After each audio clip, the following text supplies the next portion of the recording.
मायका से पहले ससुराल। भारती जी जब रोटी बना रही थी कि तभी किसी ने दरवाजे की बेल बजाई।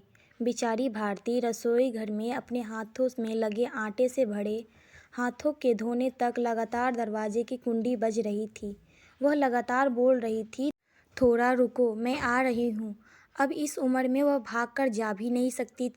दरवाज़ा खोलने के लिए जैसे ही उसने दरवाज़ा खोला और सामने देखा तो उसकी बेटी अदिति दरवाजे के पास खड़ी थी। तब उसे आश्चर्य हुआ कि कुछ बताया भी नहीं, मैंने भी नहीं बुलाया तो अदिति अचानक कैसे आ गई।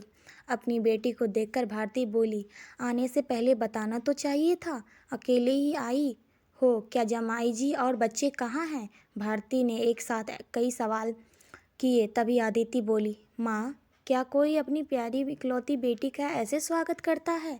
मुझे लगा कि तुम मुझे अचानक देखकर बहुत खुश होगी और सबसे पहले मुझे गले लगाकर लोगी, पर यहाँ तो उल्टा ही हो रहा है। शायद तुम दुनिया की पहली माँ होगी जो बेटी को ससुराल से अपने घर आते देख खुश होने के बजाय चिंता में पड़ गई। क्या मैं अकेले इस घर नहीं आ सकती? क्या हमेशा दामाद और बच्चे के साथ ही आना जरूरी है?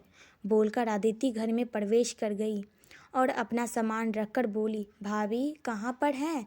भाभी जल्दी चाय नाश्ता लेकर आओ, आपकी ननंद आई है।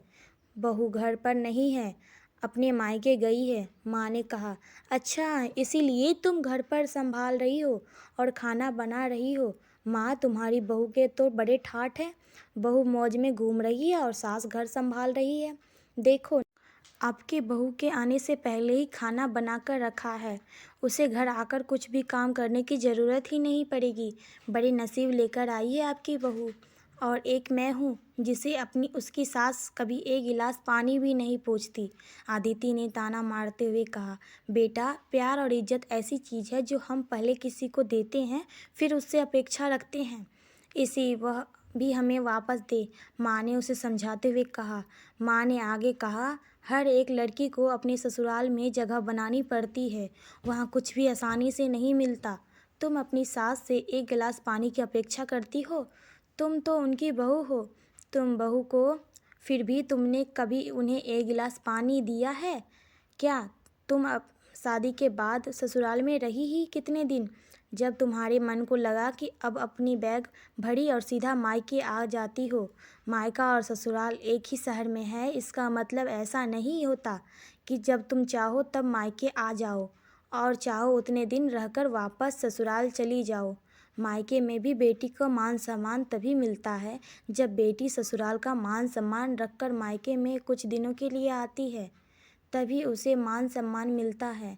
ऐसा हर रोज़ बिन बुलाए कोई कारण न होते हुए भी कोई बेटी मायके आती होगी तो उसको साधारण पूछताछ भी कोई करता नहीं होगा। तुम मेरी बहू को बोलती हो ना, तुम तो मेरी बहू की बराबरी ही मत करो। वह कभी बिना बुलाए अपने मायके नहीं जाती है और गई भी तो वहाँ की कोई भी बात में वह कुछ नहीं बोलती। वह जब घर में रहती है तब वह मुझे घर में के कोई काम को हाथ लगाने नहीं देती है।